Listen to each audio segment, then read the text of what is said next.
요한계시록 1장 1절 한번 같이 보기 원합니다. 요한계시록 1장 1절로 3절 말씀 봉독해 드리겠습니다. 요한계시록 1장 1절 말씀, 신약 맨 마지막 책 1장 읽어드릴게요. 예수 그리스도의 계시라. 이는 하나님이 그에게 주사 반드시 속히 일어날 일들을 그 종들에게 보이시려고 그의 천사를 그 종 요한에게 보내어 알게 하신 것이라. 요한은 하나님의 말씀과 예수 그리스도의 증거 곧 자기가 본 것을 다 증언하였느니라. 이 예언의 말씀을 읽는 자와 듣는 자와 그 가운데 기록한 것을 지키는 자는 복이 있나니 때가 가까움이라. 아멘. 지난 12월 1일부터 우리 영성일치 115 묵상운동 본문 말씀이 요한계시록이고, 또 우리 소그룹 촌에서 공부하는 본문 말씀도 요한계시록입니다. 오늘 10장 공부하셨을 테니까 요한계시록이 22장이니까 반절 정도 공부하셨어요. 또 매일매일 읽으시면서 묵상하시는 분은 요한계시록 반쯤 읽으셨는데 재밌게 잘 읽어 나가시는지 좀 궁금합니다. 제가 몇 분에게 여쭤봤더니 역시 어려워서 이해가 되지 않는다, 그런 말씀하셔서 제가 많이 실망하고 있는데, 오늘은 이제 우리가 2월까지 이 말씀을 읽어 나가고 묵상하고 공부해야 되잖아요. 그래서 한 이 시점에서 성도님들이 읽는 것을 돕기 위해서 제가 전체 개관을 좀 말씀드리려고 해요. 12월 첫 번째 주일에도 말씀을 드렸지만 오늘은 충분하게 이제 읽으신 분량이 있으시니까 내용을 가지고 계속해서 읽으시기에 도움될 몇 가지 일들을 같이 하려고 합니다. 제 바람은 2015년 2월 되기 전에 성도 여러분 모든 사람들이 요한계시록을 속도구려 좀 빨리, 너무나 작은 부분에 묶이지 않고 4-5번 이렇게 통독하시기 원해요. 그럼 보이실 거예요. 이 책이 굉장히 어려운 책인 건 사실이지만 아주 중요한 책이거든요. 창세기가 하나님께서 세상을 어떻게 만드시고 인류의 역사 시작하셨는가를 소개한다면, 이 요한계시록은 어떻게 끝이 맞춰지는가, 결론 부분이에요. 책의 하나님 역사의 결론 부분이에요. 너무 중요한 부분이에요.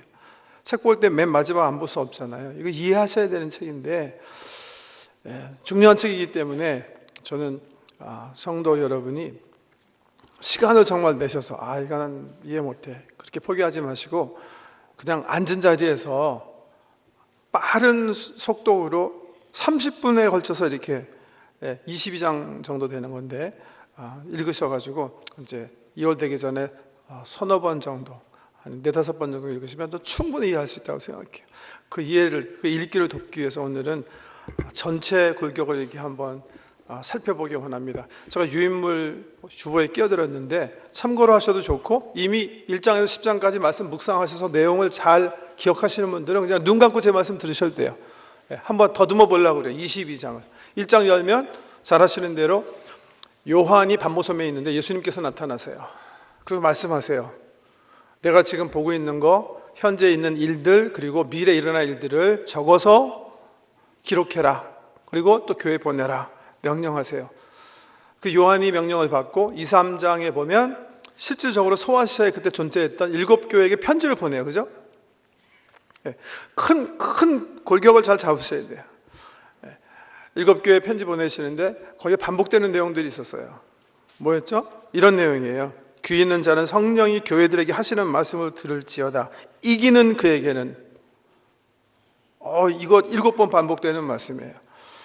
한편으로는 예수님께서 이 메시지를 소아시아에 있는 교회에 주시지만 실질적으로 이 교훈은 사실은 모든 시대, 모든 교회, 모든 성도에게 알리는 것이다, 통첩하시는 그런 말씀이기도 하고, 주님의 관심은 우리 성도들이 이 세상에 살면서 성공하는 데 있지 않다는 거예요. 성공하세요. 꼭 2015년 사업에도 성공하시고 돈도 많이 버시고 직장에서도 승진하시고 학교에서도 성적 좋게 맞으셔서 미래자 준비하세요. 축복합니다.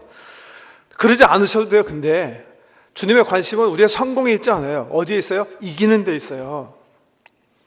세상과 겨루어서 믿음으로 살면서 이기는 거 원하시는 거예요. 7번 반복돼요, 그 메시지가. 그러고 나서 4장에 보면 요한이 이런 명령을 받아요. 이리로 올라오라. 천상에서 들리는 소리가 있어서 요한이 혼자 올라가요. 교회가 올라가는 거 아니에요. 남침내 교회 소위 세대주의자들은 교회가 휴거된다고 하는데 no, 성경에 그런 흔적이 없어요. 성도가 요한이 올라가요. 그래서 천상에서 펼쳐지는 모습을 보는 거예요. 4장에 보면 보좌에 앉으신 하나님, 그 옆에 7영 성령님께서 계시고 그 보좌를 둘러싼 24장로들과 천사들이 하나님을 예배하는 모습이 소개가 되어 있어요. 성경의 관점에서도 처음 천상의 모습이 공개되는 데가 바로 요한계시록 4장이고요. 근데 보세요, 사실 요한이 천상에 올라가서 천상의 모습을 봤을 때 제일 그리워했던 것은 예수님일 거예요. 근데 예수님 모습이 없어요. 5장에 보면 드디어 우리 예수님께서 나타나세요. 어떤 모습으로? 어린 양 모습으로 나타나세요.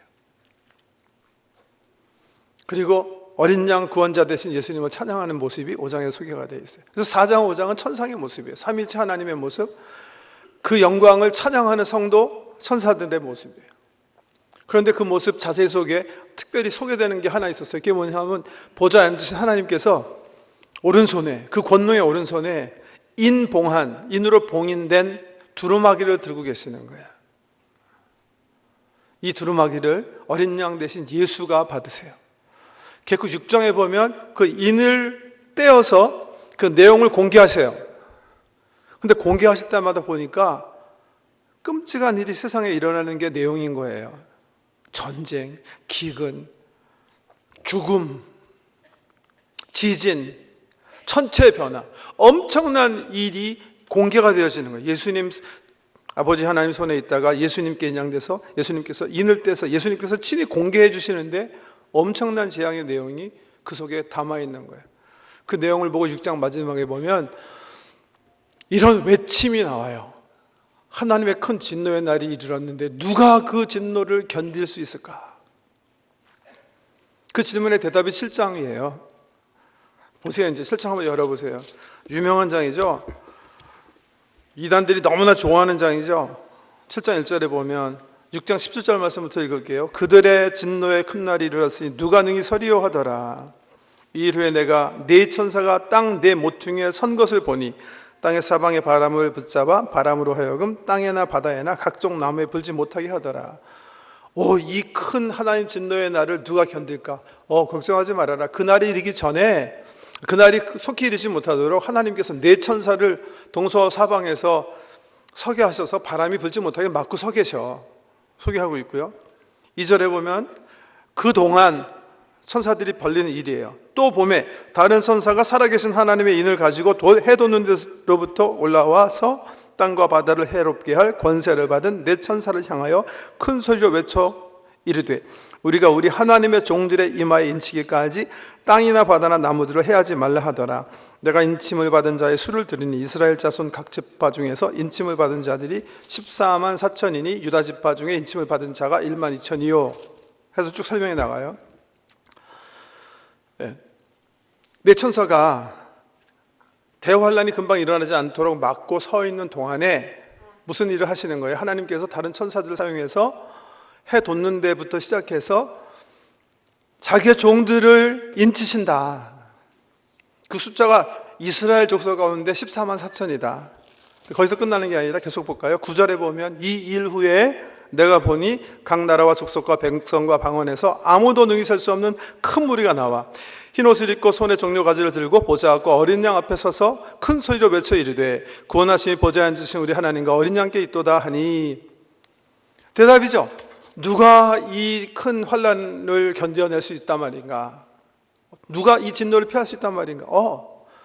하나님께서 천사를 통해서 열심히 인을 치시기 때문에 유다 족속 중에서 이스라엘 가운데서 14만 4천이 구원받을 것이고 각 나라 족속 방언 가운데 셀 수 없는, 가히 사람의 능력으로 셀 수 없는 수많은 사람들이 그 진노를 피해 구원을 얻게 될 것이다. 대답이에요.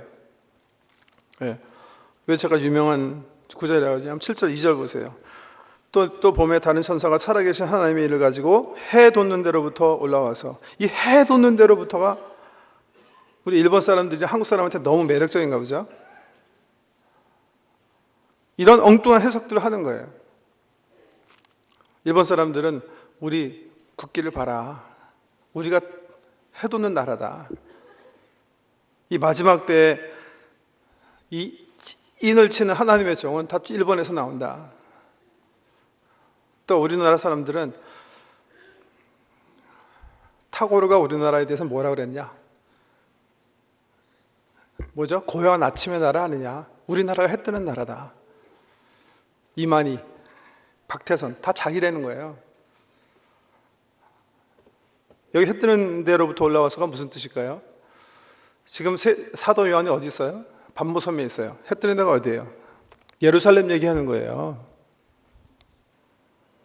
복음이 예루살렘에서 나오잖아요. 십자가 복음이 예루살렘부터 시작했잖아요. 거기서부터 시작해서 복음이 온 세상을 향해서 나간다는 뜻이에요. 실질적으로 하나님께서 복음을 믿게 하시고 인치신 게 어디서부터 예루살렘, 유다, 사마리아, 소아시아, 유럽 아닙니까? 그 얘기하는 거지 한국 얘기하는 거 아니거든요. 그렇게 스스로 해석을 하고 지가 하나님의 종이라고 생각하는 사람도 문제가 있고 바로 이분이었구나 쫓아가는 사람은 더 문제가 있다고 생각해요. 정말 어리석은 것 같아요. 어떻게 됐든 여기 보세요. 14만 4천 이 숫자 또 문제가 되는 숫자죠. 이 14만 4천이 어디 여호와의 증인이라고 쓴 거 있습니까? 여기 신천지라고 써 있는 거 있습니까? 여기 뭐라고 써 있어요? 이스라엘 사람이라고 써 있잖아요. 구약의 성도라고 써 있잖아요. 문자적으로 보면 그냥 구약의 성도를 보면 돼요. 그리고 9절 이후에 예수님 통해서 믿게 되는, 구원받게 되는 수많은 사람이 있다. 이렇게 그냥 읽어 나가면 되는 거예요. 14만 4천이 또 하나의 어떤 해석의 가능성은 3절에 있는 하나님의 종들의 이마에 진치기까지예요. 14만 4천을 하나님께서 특별히 인을 치셨다면 이거는 말씀의 종들 얘기하는 거예요. 전도자들 얘기하는 거예요. 14만 4천 하나님께서 이마에 종들로 인치셔서 그 다음에 어떻게 하는 거예요? 그들로 하여금 모든 만방에 나가서 복음을 증거해서 하나님의 백성들을 추수하는 일을 하겠다는 거예요. 그 두 해석 가능성밖에 없는 거예요. 그러니까 이거 가지고 우리 교단이다, 우리 교회다 이렇게 얘기하는 것들은 정말 이단인 줄 금방 우리 성도님들 분별하실 줄 알아야 돼요. 성경 말씀 그대로 거기서 멈추면 되는 거예요. 더 이상 갈 필요가 없는 거예요. 오케이. 7장은 6장의 대답이라고 그랬어요. 누가 큰 진노의 날에 피할 수 있을까? 8장, 9장 보면 7째 보응이를 떼시면서 천사들이 7명이 등장해서 7 나팔을 불기 시작해요. 근데 그 나팔을 부니까 인재앙 때와 마찬가지로 세상에 임할 엄청난 재앙군이 또 소개가 되어 있는 거예요. 8장 9장이에요. 그게 내용이에요. 소위 나팔 재앙이라고 하는 그런 재앙군이 또 거기 기록이 되어 있어요. 10장에는요. 오늘 촌 공부하신 분들은 10장 공부하셨죠? 10장의 내용은 뭐였죠? 거기 천사가 나타나서 사도 요한에게, 지금까지 요한 사도는 천상에 올라와서 이렇게 참관자로 글을 기록했는데 10장, 11장에 보면 땅으로 내려와서 참여자가 돼요. 관찰자에 서지 않고 참여자가 돼서 천사가 이 두루마리에 있는 두루마리를 손에 쥐고 있는데 작은 두루마리를 먹어라. 먹어보니까 입에는 달고 배에는 쓰더라 하는 말씀 나오고 11장에 가니까 오늘 같이 공부한 천에 공부한 말씀 보면 두 증인, 두 감람나무, 두 촛대가 주님 오시기 전 대환란 기간에 열심히 복음을 위해서 증거하다가 무적행에서 나온 짐승에게 죽임을 당하는, 예수님처럼 죽임을 당하는 이상한 내용이 기록되어 있어요. 어떤 내용이 왜 갑자기 이런 내용이 나오는 거예요? 여러분 요한계시록은 전체 읽어보면 오케이, 이거 한번 펴보세요. 증거 맨 마지막에 도표 보세요. 도표 맨 마지막 천상의 천년 왕국 도표라는 거 보시면 다른 거 보지 마시고 제일 가운데 창조에서부터 영원까지 쓰여진 거 있죠. 초림과 죽으심과 부활, 대환란, 재림, 영원한 나라 있죠. 특별히 이 대환란 기간 성경에 보면 요한계시록에 반복적으로 무적행에 있던 사탄을 하나님께서 잠시 풀어주시는 이 기간이에요. 지금 사탄은 무적행에 갇혀 있어요. 지금 우리 주위에 역사하는 것은 그 쫄개들이에요. 십자가 보혈의 피와 부활로 예수님께서 창세기 3장에 약속하신 것처럼 그 머리를 치셔서 결박하세요. 사탄은 지금 무적행 속에 있어요. 그런데 이 무적행에 있던 사탄이 대환란 기간에 나와요.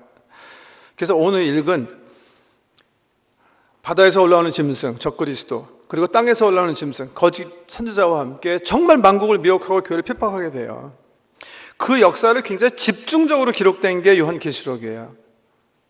3년 반, 42달, 1260일, 한 대 반, 두 대, 한 대, 두 대, 반대, 사흘 반으로 명명되어 있는 그 대환란 기간에 교회의 사명은 뭐고, 교회가 어떤 대적들을 향해서 싸움을 해야 하고, 그 기간에 어떤 재앙들이 닥칠 것이고, 그 후에 어떤 영광이 펼쳐질까를 그 마지막 부분을 집중적으로 기록한 책이에요. 왜? 그 비전을 주셔서 지금 요한 사도 시대 이후 정말 고난 속에 있는 교회를 주님께서 위로하시기 원하시는 거예요. 그 비전 가지고, 그 소망 가지고 살게 하시기 원하시는 거거든요. 그래서 10장, 11장은 다른 부분이 아니라 이 주님이 오심을 대비하면서 대재앙 때 성도들이, 교회가 어떤 자세로, 어떤 각오를 가지고 복음을 증거해야 되나 우리에게 일러주시는 그런 아주 중요한 부분이에요. 네, 한번 보세요. 조금 자세하게, 오늘 이제 성경 공부 하셨을 테니까. 자, 입에 먹을 때는 달아요. 복음이 구원의 복음이니까, 하나님의 사랑의 복음이니까. 근데 이 복음을 들고 언제 우리가 아픔을 경험해요? 세상에 나가서 증거하려고 그러면요, 증거하려면 핍박이 있는 거예요. 증거 안 하고 가만히 우리 여기가 좋사오니 우리끼리만 있으면 아무 핍박이 없지만, 이 생명의 복음을 들고 세상에 나가서 믿는 세상에게 하나님의 심판의 복음을 얘기하면 우린 핍박받게 돼 있는 거예요. 그 핍박이 마지막 대환란 기간에 엄청나게 될 거인데, 이제 11장 이하에 보면, 보세요. 이제 또 내게 지팡이 같은 갈대를 주며 말하기를, 일어나서 하나님의 성전과 제단과 그 안에서 경배하는 자들을 측량하되 성전 바깥마당은 측량하지 말고 그냥 두라. 이것은 이방인에게 주었은즉 그들이 거룩한 성을 42달 동안 짓밟으리라. 내가 나의 두 증인에게 권세를 주리니 그들이 굵은 베옷을 입고 1260일을 예언하리라. 넘어가서요, 9절에 보면 백성들과 족속과 방언과 나라 중에서 사람들이 그 시체를 사흘 반 동안을 보며 무덤에서 장사하지 못하게 하리로다. 11절 3일 반 후에 하나님께로부터 생기가 그들 속에 들어가매. 보세요, 여러 가지 날짜에 대한 거 많이 나오죠. 42달, 1260일, 사흘 반, 3일 반, 나중에 보면 한때, 두때, 반때, 이런 게 나와요. 이거 어떤 때를 얘기하는 거가? 대환란 기간 때 일어날 일을 병행적으로, 반복적으로 여러 가지 각도에서 조망하는 그런 글이에요. 마지막 시대 그런 일이 일어난다는 거예요. 사탄이 풀려나서 적그리스도와 거짓 선지자와 함께 교회를 핍박하면서 자기 세력을 구축해 나가는 거예요. 하나님 대적하고 하나님 비방해요. 그런 동안에 교회는 주 힘을 다해서 세상과 겨루어서 복음을 증거하면서 어떻게 돼요? 예수님께서 죽으시는 것처럼 사탄의 세력에 죽임을 당해요. 영적으로 죽임을 당하는 거 아니에요. 육적으로 죽임을 당하는 거예요. 영적으로는 승리하는 거죠. 왜? 이 죽음을 통해서 교회는 영광의 면류관을, 또 천상의 그 귀한 선물들을 우리가 누릴 수 있으니까. 그런 교회 사명에 대해서 기록된 게 10장, 11장이고요. 12장, 13장, 오늘 13장 보면 말씀을 드렸는데, 여기 보면 12장은 용 설명되어 있어요. 이 용은 누군가? 여기 설명되어 있는 대로 사탄이에요. 사탄. 옛 뱀이기도 하고 사탄인 용이에요. 용에 대해서, 용의 역사가 조금 이렇게 기록되어 있어요. 좀 난해한 구절인데, 하나님 교만한 천사장이 하나님께 대적해서 결국 하나님의 군사장 미가엘과 전쟁에서 땅으로 쫓겨나는 이야기. 땅으로 쫓겨난 사탄이 구약교회 여자인 이스라엘이 출산하려고 하는, 예수를 잡아먹고 죽이려고 하는 거, 뭐 그런 용에 대한 얘기가 나와 있고요. 13장 오늘 본 말씀 보시면 두 짐승 이야기인데, 하나는 바다에서 올라와요. 무저갱에서 올라오고, 또 하나는 땅에서 올라오는 짐승이 만국을 유혹하면서 마지막 때에 사람들을 모아서 짐승, 용을 숭배하게 하는, 하나님을 버리고 사탄을 숭배하게 하는 그런 일을 벌린다, 이렇게 우리에게 이야기하고 있어요. 소위 말해서 이 악의 삼총사, 또 다르게 표현하면 악의 삼위일체 같은 거예요. 용이 무저갱에서 나올 때 마치 우리 예수님께서 성육신 하셨던 것처럼, 아담을 깰 때는 용이 어떤 폼으로 나타났죠? 뱀으로 나타났잖아요. 그런데 무저갱에서 나오면서 이 용이 성육신 하는 것 같은 게 되는 거예요. 인카네이트 하는 거예요. 적그리스도의 모습으로, 사람의 모습으로 나오는 거예요. 사람의 모습인지 정확하게 자신 없어요. 왜냐하면 그렇게 얘기하지 않았는데 그런 것 같아요. 그러니까 마부는 용이면 마자, 바다에서 나온 용이에요. 무저갱에서 올라온 성육신, 인카네이트된. 마령은 거짓 선지자, 그 마자, 사탄의 새끼죠. 이 새끼를 믿게 하는데 막 애를 쓰는, 막 성령님께서 우리 예수님을 믿게 하시려는 것처럼 거짓 선지자, 이 마영이 마자 된 이 바다에 나오는 용에게 경배하도록 하는 그 삼위일체 같은 구조가 요한계시록 12, 13장 말씀이고요. 14장에 보면 이게 또 난해죠. 왜? 14만 4천 되는 성도가 하나님을 찬양해요. 14장 1절 보세요.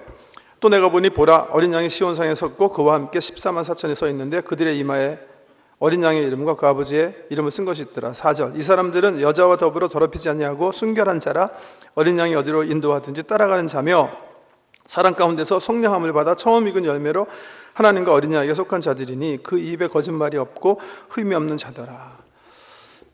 다시 천상의 비전을 보여주면서 14만 4천이 예수 믿어 구원 얻어 하나님을 찬양하는 그 예배의 모습을 다시 소개하고 있어요. 그러면 7장에 있는 14만 4천과 여기 14만 4천은 뭐가 다른가? 설명되어 있어요. 여기 뭐라고 설명되어 있어요? 이 사람들은 처음 익은 열매다 그랬어요. 인플라이 하는 게 뭐죠? 처음 익은 열매다. 이 14만 4천 외에도 이후에 예수 믿고 구원받은 성도들이 아직 남아있다는 거예요. 많이. 이분들은 그냥 처음 익은 열매예요.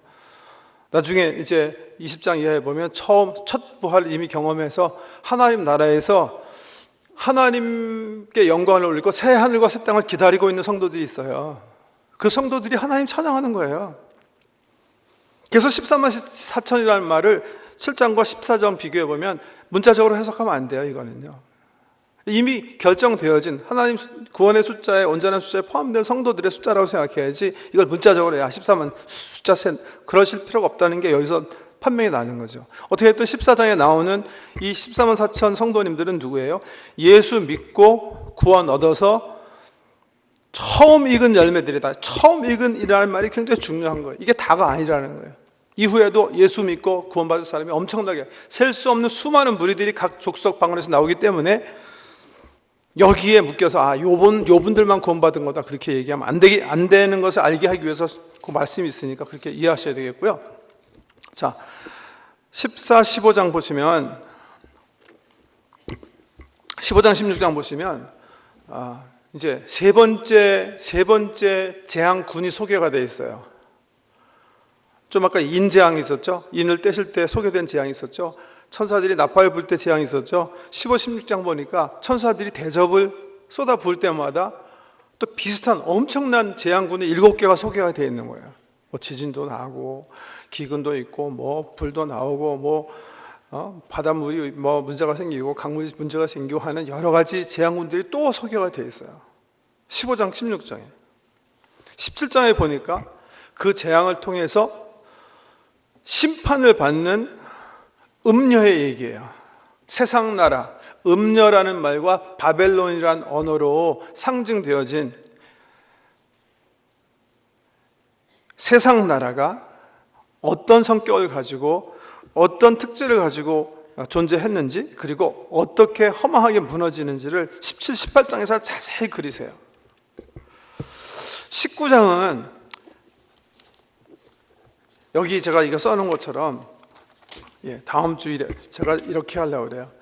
오늘 반 설명드리고 다음 주일에 반 설명드리려고 그래요.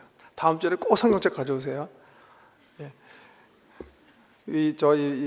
스마트폰으로만 보지 마시고 내일은 책으로 된 거 가져오세요. 책으로 된 거 가져오셔서 좀 이렇게 메모도 하시면 좋을 것 같은데, 19장 보면 천상의, 여기 유인면에 보시면 천상의 어린 양의 혼인잔치 기약이에요.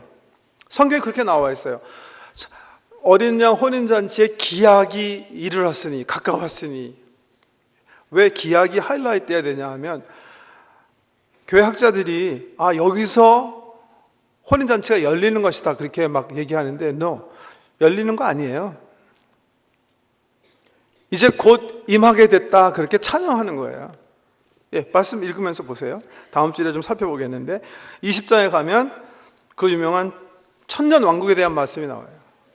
이 천년왕국, 이거 역시 다음 주에 좀 더 살펴보겠지만 우리 교계가 완전히 갈라지게 한, 정말 신학적 논쟁이 가장 치열했던 그런 부분이에요. 어떤 사람들은 예수님 재림하시기 전에 이 땅에 천년왕국이 천년 동안 있게 될 것이다. 어떤 분들은 예수님 재림하신 다음에 이제 천년왕국이 있다, 이 땅에 내려와서 재림 후에 성도들과 함께 왕노릇하는 천년왕국이 이 세상에서 펼쳐질 것이다.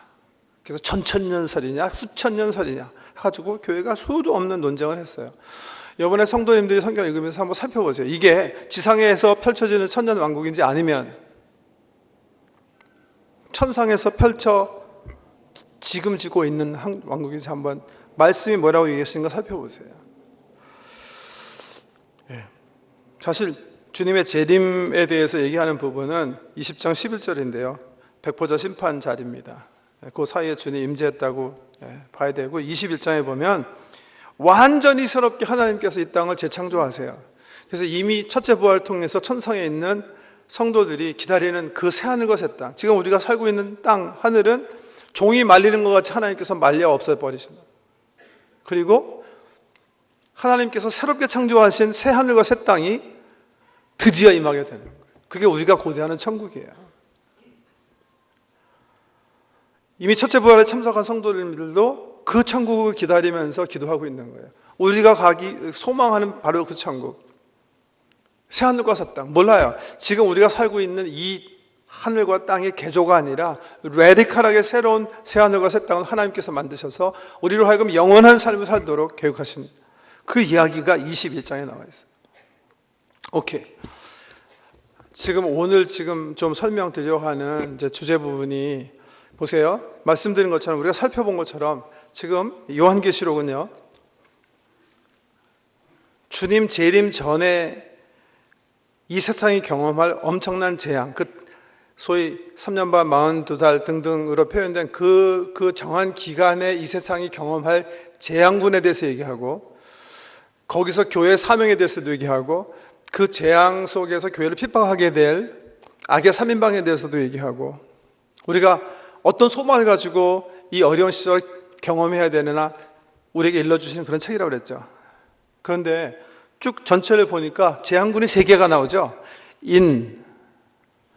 나팔, 대접. 이 세 재앙군을 어떻게 이해해야 되는가? 여기서도 교계가, 학계가 이렇게 갈라져 있어요. 사실은 요한계시록을 막 이렇게 읽자, 배우자, 연구하자 그러는 교회는 그렇게 많지 않은 것 같아요. 많은 분들이 이건 너무 어렵고 학설이 너무 많으니까 그냥 넘어가자 하는 경우가 많고, 실적으로 연구하고 또 가르치시는 분들 보면 반으로 이렇게 잘라져 있어요. 반은 어떻게 생각하냐면, 인재앙, 나팔재앙, 대접재앙은 연쇄적인 사건이다.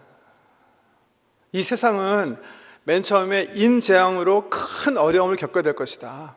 그리고 6번째 나팔은 7번째 인을 떼실 때는 7 천사들이 나오기 때문에 그 재앙이 끝난 다음에 세상은 다시 한번 나팔 재앙을 통해서 큰 어려움을 겪게 될 것이다. 그리고 그 후에 일곱 나팔을 불 때 일곱 천사가 나타나서 대접을 쏟는 것으로 봐서 다시 세 번째 재앙군 속에 세상에 들어가게 될 것이다. 그게 대환란이다. 요 마지막 게. 요게 대환란이니까 사실 이 첫 번째 인재앙과 두 번째 나팔재앙은 지금 우리가 경험하는 그런 전쟁이나 기근이나 이런 걸 것이다.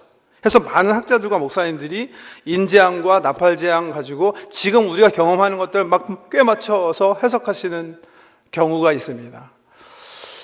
왜냐하면 이분들은 인, 나팔, 세 번째 대접재앙을 연쇄적인 사건으로 보기 때문에 그런 거예요. 근데 교계 학자들 가운데 반은 제가 생각하기에는 이렇게 표현하는 게 좋을 것 같아요. 목사님들은 많이 연쇄적으로 생각하시는 데 비해서 계시록을 연구하시는 학자들은 더 많이 이거는 연쇄적 사건 아니다. 이거는 병행적 설명이다. 이렇게 말씀을 해요.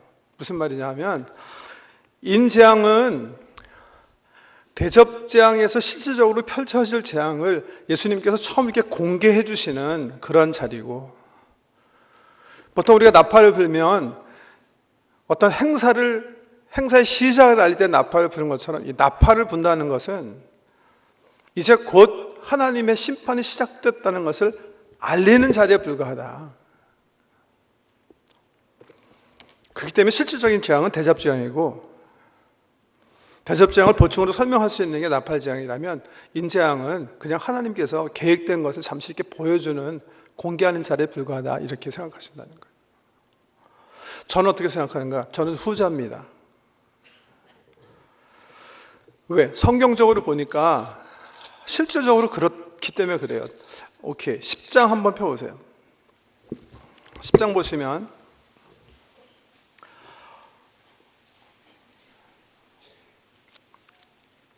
오늘 성경 공부하시는 내용들이죠. 소그룹에서 10장 5절 말씀부터 읽어드릴게요. 내가 본 바 바다와 땅을 밟고 서 있는 천사가 하늘을 향하여 오른손을 들고 세세토록 살아계신 이 곧 하늘과 그 가운데 있는 물건이며 땅과 그 가운데 있는 물건이며 바다와 그 가운데 있는 물건을 창조하신 이를 가리켜 맹세하여 이르되, 그러니까 이거예요.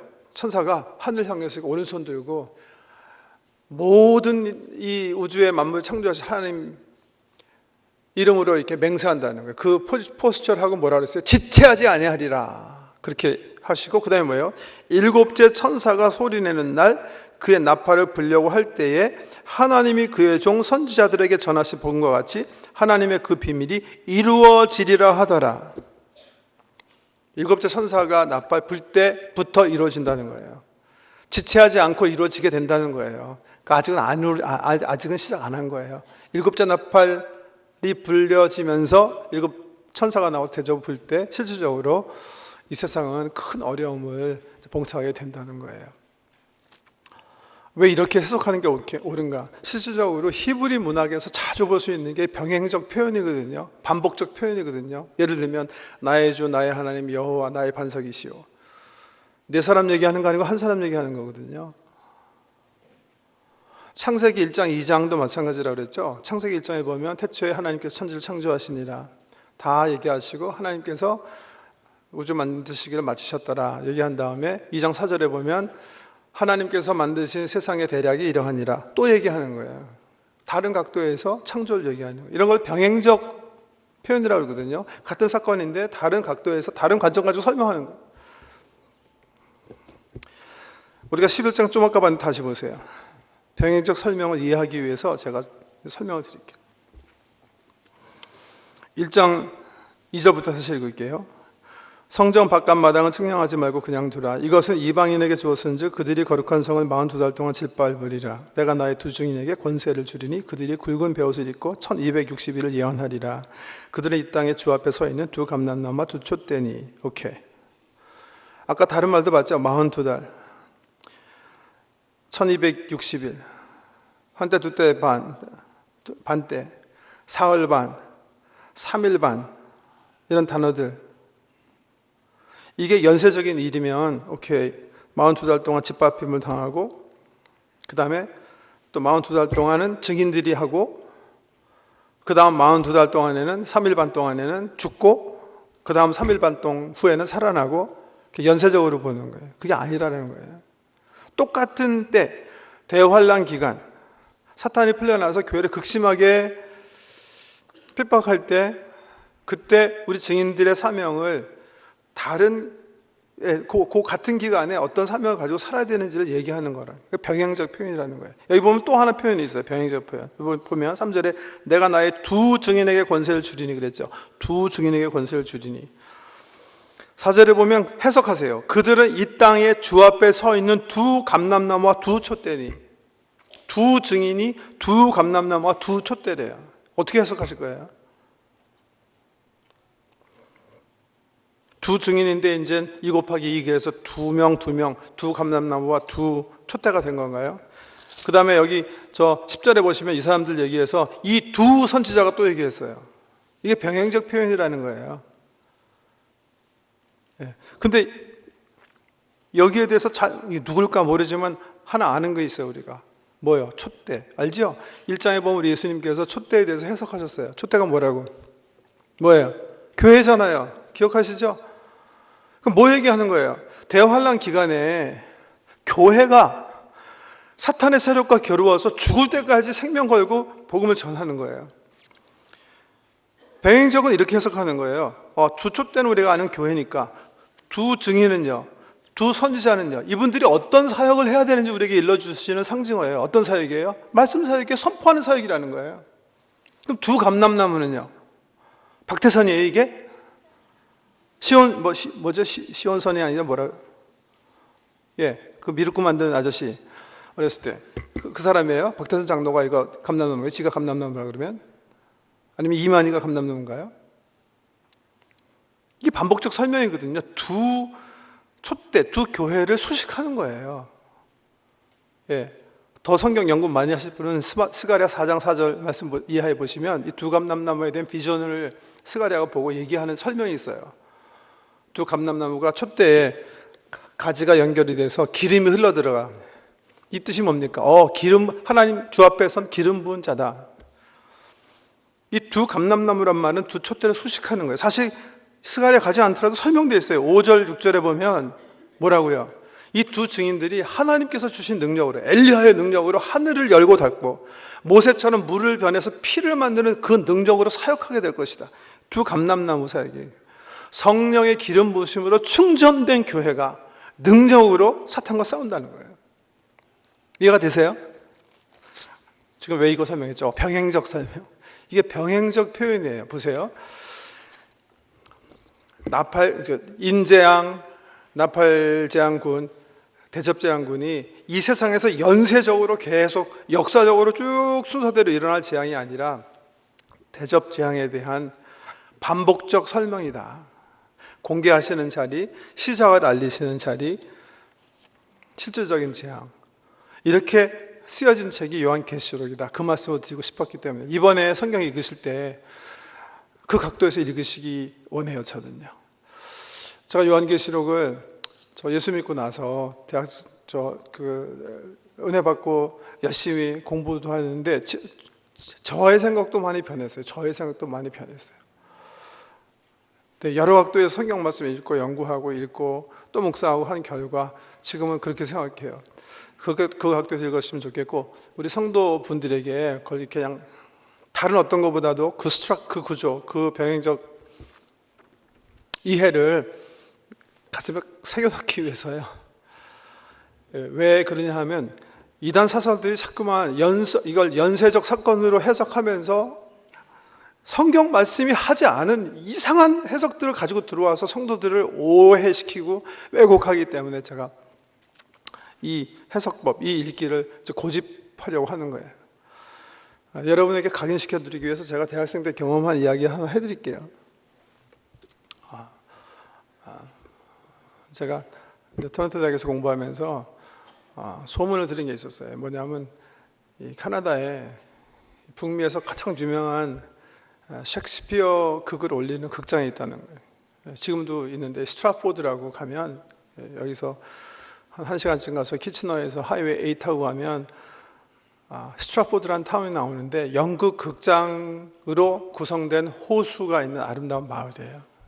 이게 페스티벌 띠어라는 거고, 이 외에도 뭐 third stage, 에번 띠어라 극장이 3개가 있어요. 여기는 거의 95% 이상 이 극장에서는 셰익스피어 극만 올리는 그런 극장이에요. 예. 지금도 엄청나게 비싸요.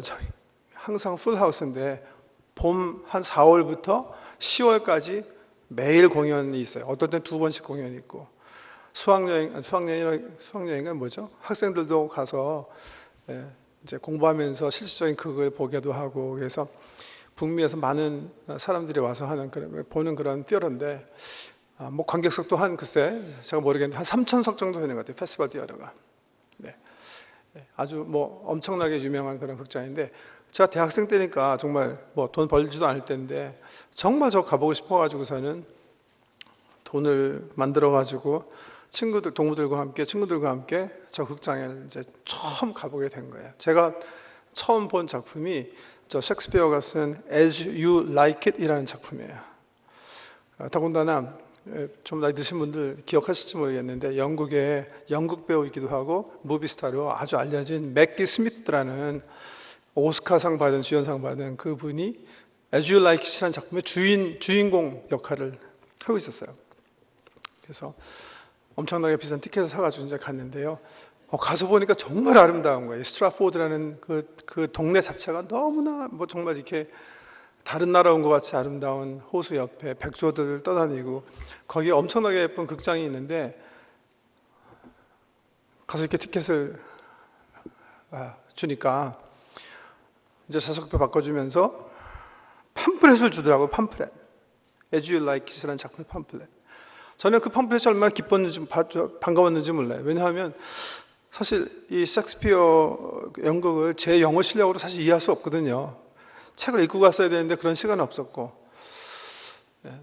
더군다나 여자들이랑 같이 갔으니까 폼을 잡아야 되는데, 이거 어떻게 이해 못하는 이 연극을 가지고 어떻게 폼을 잡을까 내심 고민하면서 갔는데, 딱 가니까 팜플렛을 주는데 보니까 뭐가 있어요? 대강의 스토리가 있는 거예요. 거기에 부지런히 읽은 거예요. 2-3번.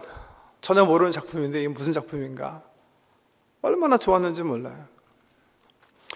한참 읽고 있는데 갑자기 뜻하지 않는 나팔 소리가 딱 들리는 거예요. 페스티벌 띠어러가 이렇게 둥그랗게 아까 보신 대로 생겼잖아요. 거기 벨코니에 저 나팔 소리 나타나가지고 나팔을 불기 시작하는 거예요. 30분 전인데 왜 나팔을 불었을까요? 30분 전, 곧 시작됩니다. 알리기 위해서예요.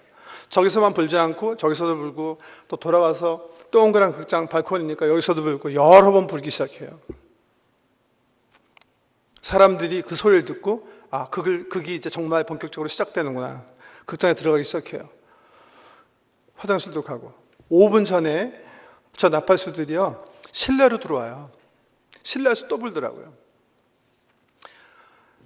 극장 소개에서 문을 열고 실질적으로 들어가라는 거예요. 정말 시작하니까. 들어가서 앉으니까 팜플렛에서 소개한 그 내용보다 훨씬 더 자세한 그 시작을 알렸던 드라마가 실질적으로 펼쳐지더라고요. 여러분, 이거 기억하세요. 저는 요한계시록이 그 형식으로 쓰여졌다고 생각하는 거예요. 인재앙은요 팜플렛 같은 거예요. 아직 연극이 시작된 거 아니에요. 하나님의 연극은 대접재앙에서 시작되는 거예요. 공개하시는 자리예요. 보여주는 거예요. 그냥. 나팔재앙은요, 나팔이 마지막 나팔이 울려 퍼지면 대접이 쏟아지는 거예요. 그렇지만 나팔재앙 자체도 아직은 재앙이 아니에요. 우리 교계 반 정도가 생각한 것처럼 대접재앙이 주님 임박한 그 3년 반 동안 있고, 그 전에 엄청난 다른 재앙이 있다, 그거 아니에요. 병행적 해석으로 보셔야 됩니다. 이번에 읽을 때 그렇게 읽으시되, 보세요. 그거를 또 하나 여러분에게 확신시켜 주기 위해서 제가 이제 이 표 보세요. 나팔 재앙과 요것만 읽고 이제 오늘 마치겠습니다. 나팔 부는 재앙과 대접 쏟는 재앙 도표 이렇게 적어놨죠. 저는 뭐 사실 큰 관심 있지 않아요. 이 세상의 대환란 기간에 어떤 정도의 심각한 재앙이 우리에게 임하고 그 재앙의 내용이 뭘까, 뭐 그렇게 연구하고 싶지 않아요. 연구하기 원하시는 분은 이 도표 가지고서 열심히 연구하세요. 이 순서대로 임할 거예요. 성경이 그렇게 얘기하시기 때문에. 살펴보겠습니다. 보세요. 나팔 부는 재앙 왼쪽에 있고 대접젓는 재앙, 그러니까 8장에 나온 거와 16장에 나온 거 비교한 거 말씀 그대로 써놓은 거예요. 제가요. 장소부터 보세요. 땅 같죠? 2. 바다 같죠? 3. 강물생 강물 같죠? 4. 해 같죠? 5. 무적행 짐승 같죠? 큰강 유브라데 같죠? 7번째 번개 우레 지레 우박 같죠? 나팔 재앙 통해서 해가 타격을 받고 천체 변화로 고통당하고 다 한 번 한 다음에 다시 대접재앙하는 거 아니란 말이에요. 대접재앙을 이해하기 위해 돕기 위해서 볼 때는 유용할지 모르지만 시작을 알리는 장소. 그런 관점에서 보면 첫 번째 재앙만 좀 이해하기 힘들어요. 내용이 좀 많이 다르기 때문에. 피 섞인 우박과 불이 나와서 땅에 쏟아져 땅과 수목의 3분의 1이 타버리고 각종 풀도 모두 타버림. 대접 쏟는 재앙은 역시 땅에서 나타나는데 대접을 땅에 쏟으며 짐승의 표를 받은 사람들과 그 우상에게 경배하는 자들에게 악하고 독한 전기가 남. 두 번째, 불붙는 큰 산과 같은 것이 바다에 던져져 바다의 3분의 1이 피가 되고 바다 속 피조물 3분의 1이 죽고 배들의 3분의 1이 깨짐. 대접재앙, 대접을 바다에 쏟음에 바다가 곧 죽은 자의 피같이 되어 바다 가운데 모든 생물이 죽게 됨. 저는 이게 시작과 끝이에요. 시작과 진행상.